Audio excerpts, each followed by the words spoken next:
because this series is about human value, and we can see the human value that Freud tried to interpret. And I can only imagine David. Remember that he had different convictions than the Nazis? Yeah, imagine him developing these theories or hypotheses. What must have gone through his mind? Because he imagines that in his going, he's going to have felt in an oppressed way. I mean, I would put myself in his shoes, because what kind of rules he set for his own behavior. of his own behavior to cope with that, because he was him. Unfortunately, he had to run away. Change the name. Change his name, exactly. And something that did give me grief about Freud was that he was considered for the Nobel Prize in a branch of science. But at that time, they gave it to Einstein, because psychology was not considered an exact science, not a science of high reward. What happens is that previously, no one talked to you about behaviors. They didn't talk to you about the importance of studying, and that is why until now, talking about how you feel is frowned upon, because you say, if you go to a professional, you are either crazy or not healthy. Sure. You do it, it's to not fall into this, to not generate conflicts, or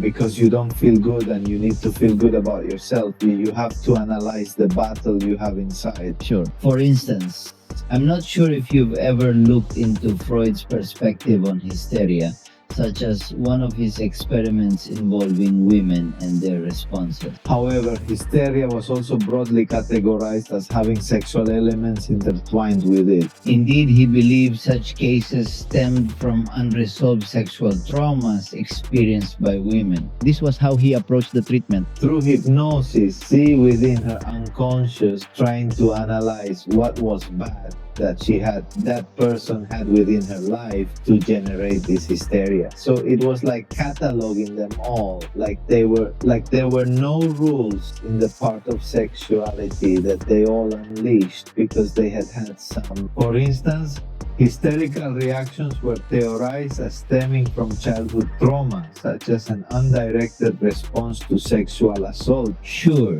And he wanted to, as they say, see if this had physical consequences. Logically, we have to understand that at that time, there was no technology that there was today where it can be amplified and expanded. Freud speculated about brain development through reactions to stimuli or thought, though at his time, such ideas were merely hypotheses developed in absence of empirical proof. Let them understand. Two other things. First, he was a pioneer in this kind of trying to understand the human mind.